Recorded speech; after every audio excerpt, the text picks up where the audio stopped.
اب میرے بھائیوں اگلی جو آیت ہے نا سورہ البقرہ کی آیت نمبر 164، اسے آیت الآیات کہا جاتا ہے، اس کا نام ہے ایسی آیت جس میں اللہ کی کئی آیات بیان ہوئی ہیں، اللہ کی قدرت کی نشانیاں، سائنس آف گاڈ، ایک نہیں بے شمار۔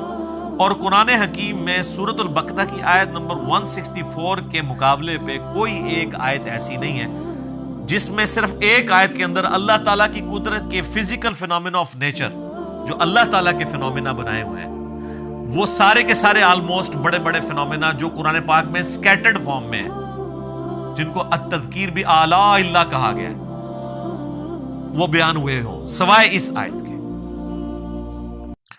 ان فی خلق السماوات والارض، بے شک آسمانوں اور زمین کی تخلیق میں، واختلاف اللیل والنہار، اور رات اور دن کے آنے جانے میں، والفلک التی تجری فی البحر، اور کشتیوں کے جہازوں کے سمندروں میں چلنے میں، بما ينفع الناس، جو کہ لوگوں کے نفع کے لیے چلتی ہیں، یعنی وہاں سے سی فوڈ جو ہے وہ شکار کیا جاتا ہے۔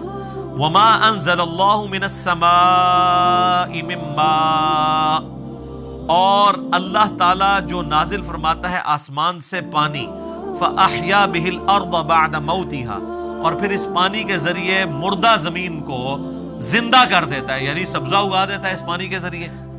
وبث فيها من كل دابة، اور اللہ تعالیٰ نے جو زمین میں ہر طرح کے جانور پھیلا دیے ہیں، وتصریف الریاح، اور ہواؤں کے بدلتے رہنے میں، والسحاب المسخر بین السماء والارض، اور بادلوں میں جو کہ اللہ تعالیٰ کے حکم کے پابند ہیں، آسمان اور زمین کے اندر جو سسپینڈڈ ہیں بادل، لآیات لقوم یعقلون، اس کے اندر اللہ تعالیٰ نے آیات رکھی ہیں ان لوگوں کے لیے جو اپنی عقل استعمال کرتے ہیں۔ دیکھ لیں کتنی نشانی اللہ تعالیٰ کی قدرت کی اس میں گنوائی گئی ہے۔ نمبر 1 آسمان اور زمین کی تخلیق، نمبر 2 رات اور دن کا آنا جانا، نمبر 3 جہازوں کا سمندروں میں چلنا اور اس کے ذریعے سی فوڈ کا حاصل کرنا، نمبر 4 آسمان سے پانی کا برسنا، نمبر 5 اس پانی کے برسنے سے زمین کو اللہ نے مردہ ہونے کے بعد دوبارہ سے زندہ کر لیا، نمبر 6 زمین میں ہر طرح کے جاندار پھیلا دیے، لو جی سب کچھ کور ہو گیا، نمبر 7 ہواؤں کے چلنے میں جو کہ بادلوں کو لے کے آتی ہیں، اور نمبر 8 بادلوں کا آسمان اور زمین کے درمیان جو ہے وہ سسپینڈڈ ہونا، جس کے ذریعے اللہ تعالیٰ بارش برساتا ہے۔ یہ سب کی سب اللہ تعالیٰ کی قدرت کی نشانی ہے، یعنی جس میں ذرا سی بھی عقل ہے اللہ تعالیٰ ہمارا ہے، وہ ان چیزوں کو دیکھ کے رزلٹ پہ پہنچ جائے گا کہ یہ کسی کے کرنے سے ہو رہا ہے۔ God is the only explanation of all the physical phenomena in this universe۔ اللہ ہی واحد وضاحت ہے اس کائنات میں ہونے والے ہر فزیکل فینومینا کی۔ تو اب جس اللہ کی یہ کوالٹیز ہیں اس کے مقابلے پہ اگر کسی اور کے ساتھ وہ چیزیں وابستہ کر دی جائیں تو اس سے بڑا کوئی جرم نہیں ہو سکتا، اور یہی اللہ اس چیز کا حقدار ہے کہ اس کے ساتھ شدید محبت کی جائے، دلی محبت آخری درجے کی، جو کسی اور مخلوق کے ساتھ نہیں ہو سکتی۔ تو اللہ تعالیٰ ایک کرائٹیریا پھر اس حوالے سے ڈسکس کر رہا ہے، وَمِنَ النَّاسِ مَن يَتَّخِذُ مِن دُونِ اللَّهِ، اور لوگوں میں ایسے لوگ بھی ہیں، ایسے بدبخت لوگ ہیں جنہوں نے اللہ کے سوا اور ہستیوں کو پکڑ لیا ہے، اندادً يُحِبُّونَهُمْ كَحُبِّ اللَّهِ، اللہ کے مقابلے پہ انہیں اپنا ند مان لیا ہے، مد مقابل، اور ان سے ویسی محبت کرتے ہیں جیسی اللہ سے کرنی چاہیے تھی۔ اللہ اکبر، یہ آیات پڑھی جاتی ہے نا تو لوگ سمجھتے ہیں شاید یہ مشرکین عرب کے بارے میں نازل ہوئی تھی۔ تو مشرکین عرب اگر اس جرم کے اوپر مجرم ہے اللہ کے حضور، تو آج بھی جو لوگ یہ کر رہے ہیں وہ بھی اسی طریقے سے مجرم ہے۔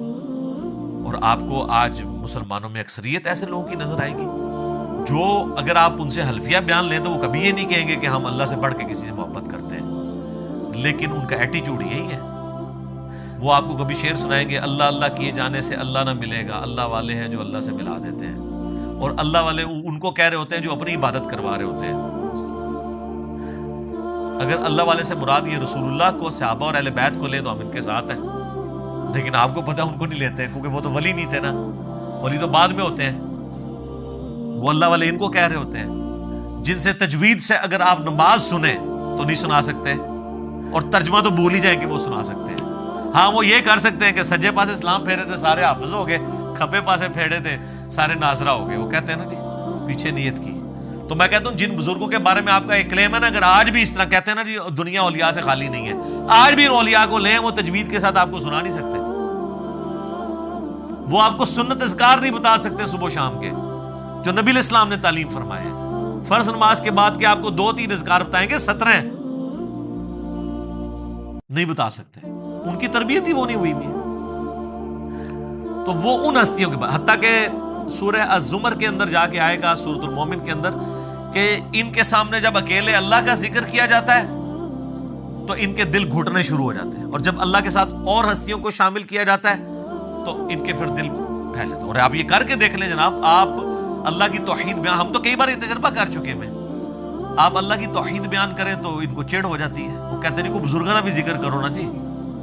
بلکہ ہمارے ایک سیالکوٹ میں بڑے قریبی بھائی، تو وہ ایک بریلویوں کی مسجد میں امام تھے، تو جب اللہ تعالیٰ نے ہمیں قرآن کی توحید کی طرف راغب کیا تو دعوت کی برکت سے انہوں نے بھی حق قبول کیا، تو ظاہر ہے وہ اناؤنسمنٹ تو نہیں کر سکتے تھے، تو انہوں نے بہرحال توحید کے اوپر درس شروع کیا قرآن کے اندر، جو قرآن کی آیات ہیں اعلیٰ حضرت کا ترجمہ رکھ کے، اب تو کسی کو تکلیف نہیں ہونی چاہیے۔ تو 2-4 دن تو توحید برداشت کی انہوں نے، اور پھر بابے جو ہے مسجد کے اکٹھے ہو گئے، انہوں نے کہ ایک جناب اللہ نہیں توندے رہتے ہو ہر ٹائم، وہ بزرگوں کا بھی ذکر کریا کرو۔ یہ دیکھیں پنجابی کا محاورہ نے یوز کیا، ہر ٹائم اللہ نہیں توندے رہتے ہو، استغفر اللہ۔ تو ان کو اتنی چڑ ہوتی ہے، اور یہ حقیقت ہے کہ ان کی محبت ان ہستیوں کے ساتھ زیادہ ہے، اور اسی لیے آپ بزرگوں کے بارے میں کوئی بات کریں تو یہ سیکھ پا ہو جاتے ہیں۔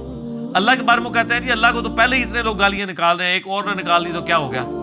ہاں ظاہر ہے وہ نکال رہے تو ہیں، حالانکہ یہ خود بھی نکالنے والوں میں شامل ہے جی۔ سورہ مریم میں آتا ہے کہ جو اللہ تعالیٰ کے لیے بیٹا تجویز کرتا ہے، یعنی شرک کرتا ہے، شرک کی کوئی بھی فارم، وہ اللہ کو ایسی بات کہہ رہا ہے، ایسی گالی دے رہا ہے کہ قریب ہے آسمان پھٹ پڑے اور زمین شک ہو جائے اور پہاڑ ریزہ ریزہ ہو جائے، ان دعوا للرحمن ولدا، کہ یہ رحمان کے لیے بیٹا تجویز کرتے ہیں۔ اگر زمین و آسمان اور پہاڑوں کے احساسات ہو نا اس طرح کے، تو یہ سارے ان پہ پھٹ پڑے، زمین ریزہ ریزہ ہو جائے، زمین یعنی پھٹ جائے اس خوف سے کہ یار میرے اوپر یہ لوگ اللہ کے ساتھ اور ہستیوں کو شریک ٹھہرائیں گے۔ اور نبی علیہ السلام کی آپ احتیاط دیکھیں، یہ جو ند لفظ ہے نا، اندادیں، سیم یہ الفاظ ہے۔ مسند امام احمد میں حدیث موجود ہے، الادب المفرد امام بخاری کی کتاب کے اندر یہ موجود ہے، ہم نے اپنے ریسرچ پیپر دعا صرف اللہ ہی سے اس میں بھی ڈالی ہوئی ہے۔ ایک صحابی نے نبی علیہ السلام کو آگے کہا، ما شاء اللہ و شئت یا رسول اللہ، اے اللہ کے رسول جو آپ چاہیں اور جو اللہ چاہے۔ تو آپ نے فرمایا اجعلتنی للہ ندا، یہ لفظ، کیا تو نے مجھے اللہ کے مد مقابل ٹھہرا لیا؟ اب وہ پاکستانی ہوتا نا تو کہتا نہیں یا رسول اللہ مد مقابل نہیں، میں نے آپ کو مستقل بذات نہیں مانا، غیر مستقل بذات، عطائی اور اللہ کے اذن سے مانتے ہوئے کہا ہے۔ لیکن اس ٹائم پہ یہ کہانیاں نہیں ہوتی تھی، صحابہ کرام تو بولے والے مسلمان تھے نا، یہ ساری شیطانیاں ان کو تو نہیں آتی تھی۔ تو آپ فرمایا قل بل ما شاء اللہ وحدہ، بلکہ کہہ جو اکیلا اللہ چاہے۔ ایک بریلوی عالم تھے، تو میں نے ان کو یہ حدیث بیان کی نا، ان کا جی آپ کو اس حدیث کا مطلب نہیں سمجھایا، میں نے سمجھایا۔ وہ کہتے ہیں اصل میں نبی علیہ السلام نے پوچھا ہے کہ اے میرے پیارے صحابی، کہیں ایسا تو نہیں آپ مجھے خدا مانتے ہو؟ میں نے کہا تو آگے الفاظ تو کچھ اور بتا رہے ہیں۔ اس کے جواب میں تو صحابی کہتا نہیں یا رسول اللہ میں نے آپ کو خدا نہیں مانا، خدا کا بندہ مانتے ہوئے کہہ رہا ہوں یا رسول اللہ ما شاء اللہ و شئت۔ تو میں نے کہا آگے جو الفاظ ہیں قل بل ما شاء اللہ وحدہ، کہ اکیلا جو اللہ چاہے۔ اگر آپ کی بات ہوتی نا تو وہ صحابی کہتے کہ نہیں میں آپ کو اللہ کا بندہ مان کے کہہ رہا ہوں، تو حضور کہتے ٹھیک ہے کہتا رہے۔ آپ تو بالکل الٹ بات کہہ رہے ہیں، نہیں مجھے نہیں شامل کرنا ذات، تکوینی امور میں نہیں کرنا، تقدیر سے جو ریلیٹڈ ہے۔ ہاں باقی دین کے معاملے میں تو بخاری مسلم میں کہ یہ حدیث ہے، جب نبی علیہ السلام سے پوچھا گیا کسی معاملے کا صحابہ کرام نے، اور صحابہ کرام سے آپ نے کاؤنٹر کوسچن کیا، ان کو نہیں معلوم ہوتا تو کہتے تھے واللہ ورسولہ عالم، اللہ اور اس کا رسول بہتر جانتے ہیں. وہ بالکل ٹھیک ہے، دین اللہ اور اس کے رسول سے ہی سیکھنا ہے. اور اسی کو سپورٹیو بخاری مسلم کی حدیث ہے کہ اللہ تعالیٰ عطا فرماتا ہے، میں تقسیم کرتا ہوں. وہ آدھی حدیث بیان کرتے ہیں، پوری حدیث اس طرح ہے کہ نبی صلی اللہ علیہ وآلہ وسلم فرمایا اللہ تعالیٰ جس کے ساتھ خیر اور بھلائی کا ارادہ فرماتا ہے اس سے دین کی فقہ عطا فرما دیتا ہے. اور اللہ دیتا ہے اور میں تو تقسیم کرنے والا ہوں. یعنی مجھے بھی جو دین اللہ نے میرے ساتھ بھلائی کا ارادہ کیا، مجھے دین کی سمجھ عطا فرمائی ہے، تو یہ اللہ نے عطا فرمائی ہے، میں تو صرف تقسیم کرنے والا ہوں. انما اس میں یعنی الفاظ جو ہے نا بخاری مسلم کی حدیث کے کہ واللہ یعطی وانما انا قاسم، اللہ دیتا ہے اور میں تو صرف تقسیم کرتا ہوں. تو وہ انہوں نے جناب اس دو لفظ پکڑ لیے تو اعلیٰ حضرت نے شعر لکھ دیا، رب ہے معطی، یہ ہے قاسم، رزق اس کا ہے، کھلاتے یہ ہے. وہ رزق کے اوپر لے گئے اور تکوینی امور کے اوپر، حالانکہ یہاں پہ دین کا معاملہ تھا. اس پہ میرا یوٹیوب پہ ایک کلپ بھی ہے اللہ نبی وارث، اس میں میں نے کئی ایک احادیث بیان کی ہیں اس حوالے سے. یہ تو یعنی نہ ختم ہونے والی چیزیں، نبی علیہ السلام نے جتنی اس حوالے سے سختی فرمائی ہوئی ہے. وہ مسلم شریف کی جو حدیث بڑی مشہور ہے کتاب الجمعہ چیپٹر میں، ایک صحابی نے نبی علیہ السلام کے سامنے تقریر کرتے ہوئے کہہ دیا من یطع اللہ ورسولہ فقد رشد، جو کوئی اللہ اور اس کے رسول کی اطاعت کرے وہ کامیاب ہو گیا. ومن یعصہما، اور جو ان دونوں کی نافرمانی کرے فقد غوا، تو وہ بہک گیا، بے شک وہ بہک گیا. نبی علیہ السلام کو بڑا غصہ آیا، فرمایا بئس الخطیب انت، کتنا برا خطیب ہے تو نے یہ کیوں کہا جو ان دونوں کی نافرمانی کرے؟ تجھے کہنا چاہیے تھا وَمَن يَعْصِ اللَّهَ وَرَسُولَهُ فَقَدْ غَوَىٰ، جو اللہ اور اس کے رسول کی نافرمانی کرے وہ گمراہ، وہ بہک گیا. اب اس سے ابھی آگے یہ کہہ سکتے تھے کہ یا رسول اللہ میں نے یہ بات تو پہلے کر دی ہے، میری بات آؤٹ آف کانٹیکسٹ نہیں ہے، میں کانٹیکسٹ کے ساتھ بات کر رہا ہوں. جب میں نے یہ کہہ دیا کہ جو اللہ اور اس کے رسول کی اطاعت کرے وہ کامیاب ہوا اور جو ان دونوں کی نافرمانی کرے وہ ناکام ہوا، تو اس میں تو لٹریچر میں تو کوئی خرابی نہیں ہے، آؤٹ آف کانٹیکسٹ بھی نہیں ہے، اس میں کیا مسئلہ ہے؟ اور حقیقتاً یہ وہ اپنا مقدمہ لڑ سکتے تھے، لیکن ان کو پتا تھا سامنے امام الموحدین ہے صلی اللہ علیہ وآلہ وسلم. یہ وہ ہیں جو کتابوں کے خدا کے ریپریزنٹیٹو ہیں، بابوں کے خدا کے ریپریزنٹیٹو نہیں ہیں. اور ابو داؤد میں آگے الفاظ ہیں، آپ فرمایا قم اذهب، اٹھو ادھر سے نکل جا. اتنا آپ علیہ السلام کو جلال آیا اس حوالے سے. لیکن آپ کے وہ صوفیاء کہتے ہیں ہک ہے، ہک ہے، ہک ہے. جڑا ہک کی ڈوں آنکھے وہ کافر اور مشرک ہے، جو ایک کو دو کہہ دے وہ کافر اور مشرک ہے. حالانکہ ایک نو ڈو کہنے والا ہی موحد ہے.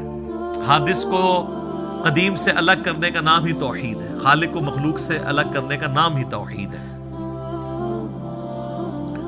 تو اللہ تعالیٰ فرماتا ہے کہ یہ ان لوگوں کی حالت ہے کہ یہ اللہ کے مقابلے پہ اور ہستیوں سے ایسی محبت کرتے ہیں جو اللہ سے کرنی چاہیے. والذین آمنوا، اور جو لوگ ایمان والے ہیں، اشد حبا للہ، ان کی تو شدید ترین محبت اللہ کے ساتھ ہوتی ہے. اور اس لیول کی محبت ہوتی ہے کہ جامعہ ترمذی میں حدیث ہے، نبی علیہ السلام نے فرمایا کہ اللہ تعالیٰ سے محبت کرو کہ اس نے تمہیں نعمتوں سے نوازا ہے، اور مجھ سے اس لیے محبت کرو کہ میں اللہ کا رسول ہوں، اللہ کی نسبت کی وجہ سے. اور میرے اہل بیت سے محبت کرو کیونکہ ان کی نسبت میرے ساتھ ہے. یہ ہمیں چین بتائی گئی ہے. یہ کہتے ہیں جی وہ شیخ احمد سرندی جن کو مجدد الافسانی کہتے ہیں، وہ کہا کرتے تھے میں تو اللہ کو مانتا ہی اس لیے ہوں کہ وہ نبی کا رب ہے. حالانکہ قرآن میں بالکل اور بات ہے، یہ الٹ بات کی ہے. قرآن تو کہتا ہے لقد من اللہ علی المؤمنین اذ بعث فیہم رسولا، یہ اللہ کا احسان ہے کہ اس نے مومنین میں رسول کو بھیجا ہے اپنی شناخت کے لیے.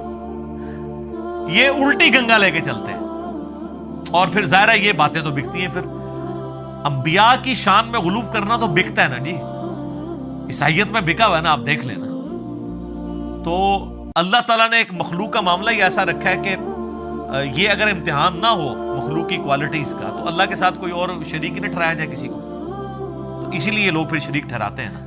اور نبی علیہ السلام کی پھر حدیث صحیح بخاری میں دیکھنا، میری شان کو اس طرح بلند نہ کرنا جس طرح نصارہ نے اپنے پیغمبر کو اتنا بلند کیا کہ ڈیوینٹی میں کلیم کر دیا.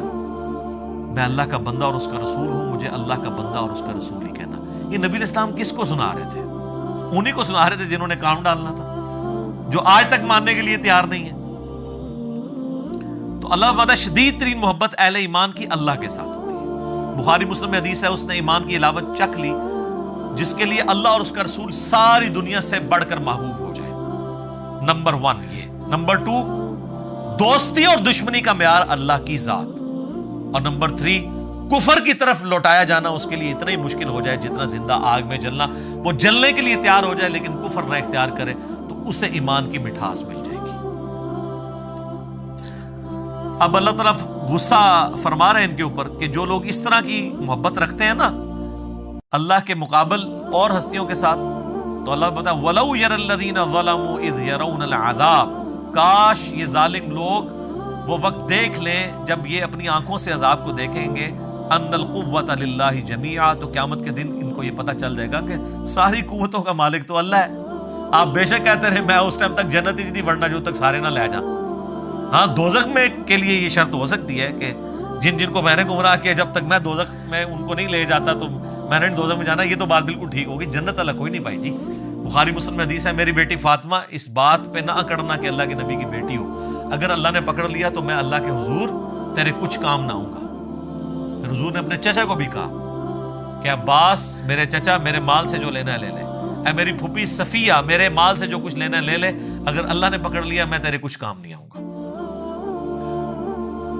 وَأَنَّ اللَّهَ شَدِيدُ الْعَذَابِ, اور بے شک اللہ تعالی عذاب دینے میں بہت سخت ہے. تو یہ قیامت والے دن ہی پتہ چلے گا کہ اللہ تبارک و تعالیٰ اپنے معاملات میں کتنا سخت ہے. جب یہ عذاب دیکھیں گے تو ان کو خود پتہ چل جائے گا, اور اس وقت ان کی حال کیا ہوگی. ابھی تو یہ بابوں کے نعرے مار رہے ہیں نا, ادھر انہوں نے کہنا یا اللہ بابا نو پہلے جڑا نا چونک دوزخ. وہ کیسے اذ تبرأ الذین اتبعوا من الذین اتبعوا, جب بیزار ہو جائیں گے وہ لوگ جن کی تابعداری کی گئی ان سے جو تابعداری کرتے رہے. ظاہر ہے وہ بیچارے کیا کریں گے, ادھر تو دنیا میں لیڈر بنے ہوئے تھے, کہتے تھے ساڑھے مرید ہو جاؤ تو جنت میں لے جائیں گے. تو اللہ تمہارا یہ سارے جو بزرگ بابے ہیں نا وہ اپنے مریدوں کہیں گے بھائی اپنا اپنا پرچی نبھاؤ, سانو تو اپنی فکر پہ ہی ہے آج.